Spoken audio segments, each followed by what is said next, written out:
रूस यूक्रेन जंग में चीन की असलियत को बहुत अच्छे से पहचाना है रूस ने, और अब चीन तैयारी कर रहा है एक बड़े जंग की, और एक्शन में भी आ गई है सीसीपी और चीन की सेना। ये तैयारी जहाँ पे हो रही है साफ दिख रही है एक बड़े जंग की तैयारी है। ऐसे में आखिरकार रूस ने अपनी खास फौज भारत में क्यों उतार दी है, जानेंगे क्या है मामला, जियोपॉलिटिक्स कैसे बदल रहा है। इसके अलावा बहुत कुछ, आइए जानते हैं इन खबरों को विस्तार से। रूस यूक्रेन युद्ध के दौरान एक चीज देखने को मिली, और वो चीज देखने को मिली कि किसी भी जंग को शुरू करने से पहले अपने घर की स्थिति को ठीक करो। कहीं ऐसा न हो कि बाहर जंग लड़ने जाओ और खुद घर के भीतर ही उत्पात मच जाए, जैसा कि इस वक्त रूस में कई छोटे बड़े जगहों पर प्रदर्शन हो रहे हैं रूस के ही खिलाफ, राष्ट्रपति पुतिन के निर्णय के खिलाफ। हालांकि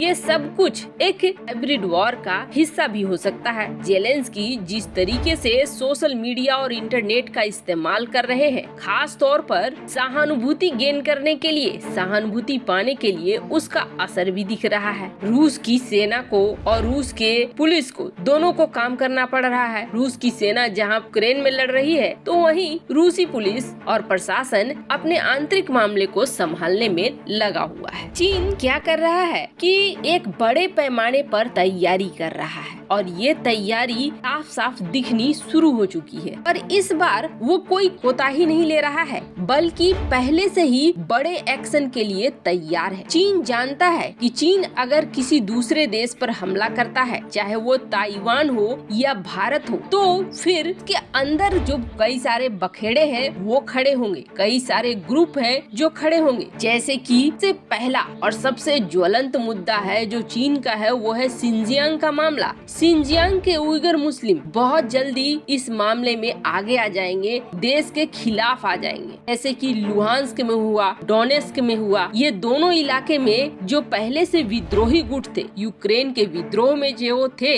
वो रूस की सपोर्ट में आ गए। और यही चीज चीन भी समझ रहा है कि सिंजियांग में भी उसके साथ ऐसा ही खेल हो जाएगा। सिंजियांग में पहले से ही विरोध में भरे हुए हैं उइगर मुसलमान, और अगर किसी और देश के साथ युद्ध छेड़ता है तो इन उइगर मुसलमानों को भी मौका मिलेगा उपद्रव मचाने का। अब 5 पॉइंट में चीन ने ये साफ साफ दिखा दिया है कि वो बड़ा हमला करने वाला है। अब पहली खबर ये आ रही है कि सिंजियांग के 800 उइगर मुस्लिमों को, जिनसे ऐसा लगा जा रहा था कि ये किसी तरह की विद्रोह की भावना भड़का सकते हैं, उन्हें हिरासत में ले लिया है चीन ने। अब अचानक से, वैसे ही पहले से ही सिंजियांग में काफी कठोर कार्रवाई करता है चीन, लेकिन 800 लोगों को हिरासत में लिया गया है। एक पॉइंट यहाँ पे हो रहा है। तो वहीं दूसरी तरफ वियतनाम के पास ये जो दक्षिणी प्रांत हैनान है और वियतनाम के बीच का क्षेत्र है, यहाँ चीन ने अपनी पूरी नेवी को उतार दिया है युद्धाभ्यास के नाम पर। वियतनाम, आपको बता दें, इस क्षेत्र पर अपना दावा ठोकता है,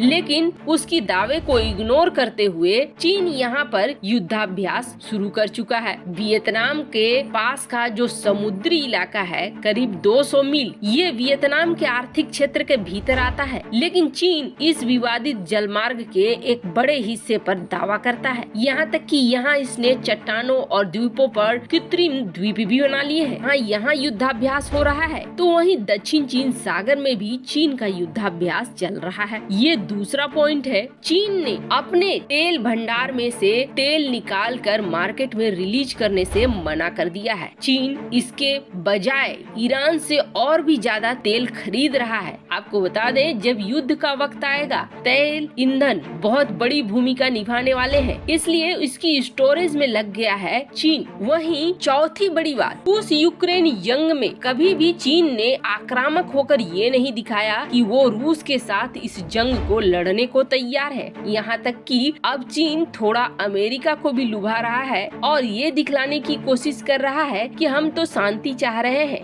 हमारी दोस्ती रूस के साथ एक लिमिट तक ही है, उससे ज्यादा नहीं है। रूस भले कुछ भी कह दे, लेकिन हमारी तरफ से दोस्ती जो है वो लिमिट है। ऐसी ही बात यूरोपीय संघ को भी कह रहा है। और 5वीं पॉइंट, अपने डिफेंस बजट को आशा से अधिक चीन ने बढ़ा दिया है। मतलब साफ है, चीन एक बड़े जंग की तैयारी कर रहा है और ये जंग हो सकता है ताइवान के साथ हो सकता है ये जंग भारत के साथ हो। भारत ने भी इस खतरे को भांपा है। यही वजह है कि भारत ने अपनी सीमा में चाक चौकसी सिर्फ न बढ़ा दी है कि हथियारों की खरीद, हथियारों का परीक्षण, ये सब कुछ बढ़ा दिया है। पर अभी भी भारत को 2 फ्रंट की लड़ाई लड़ने के लिए और भी ज्यादा मदद की जरूरत है। चीन और पाकिस्तान इस चीज को लेकर खुश हो रहे थे कि रूस के ऊपर प्रतिबंध लगे हैं। रूस के ऊपर प्रतिबंध लगने से भारत का जो हथियारों का कारोबार है वो रुक जाएगा और भारत इस वक्त सबसे कमजोर स्थिति में होगा। जो कुल कैलकुलेशन करके बैठा हुआ है चीन और पाकिस्तान, उसके अनुसार ये 1-2 साल जो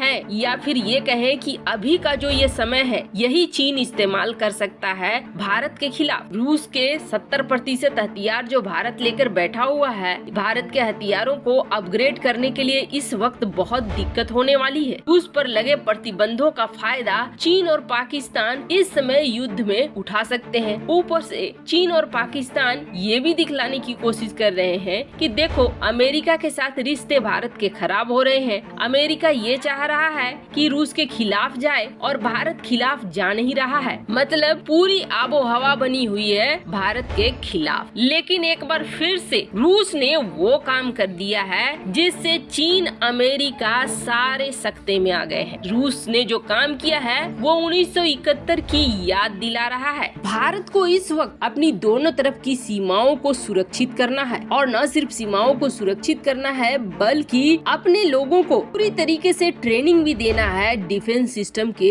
इस्तेमाल का। भारत ने जो रूस से S-400 लिया है उसे लेकर भारत की चिंता और बढ़ गई। बाकी के S-400 कैसे आएंगे और जो S-400 इस वक्त है उसके ट्रेनिंग का क्या होगा, उसकी ट्रेनिंग कैसे मिलेगी, कैसे इसे अगर जंग होता है तो ऑपरेट कर पाएगा भारत। अब आपको बता दे, रूस ने इसके लिए जबरदस्त प्रबंध कर दिया है, वो भी इस युद्ध के बीच में। रूस ने अपनी खास सेना भेजी है, एक ट्रेनर का ग्रुप भेजा हुआ है जो भारत में ही रहकर भारतीय सेना को ट्रेनिंग देगा कि कैसे इस S-400 का इस्तेमाल करना है। और न सिर्फ इतना, बल्कि रूस ने ये भी कहा है कि जून तक आपको दूसरा S-400 भी मिल जाएगा। अब आप समझ लीजिए कि भारत को तैयार कर रहा है रूस चीन के मुकाबले के लिए भी। भारत को रूस मदद दे रहा है कि अगर कोई विकट समय आता है, कोई कठिन समय आता है तो तुम तैयार रहोगे, वो भी ऐसे वक्त में जब खुद रूस फंसा हुआ है। वैसे आपको क्या लगता है, रूस का ये कदम सचमुच सराहनीय है? कमेंट कर अपनी राय जरूर बताएं। जल्द मिलते हैं अगले वीडियो में नई खबर के साथ।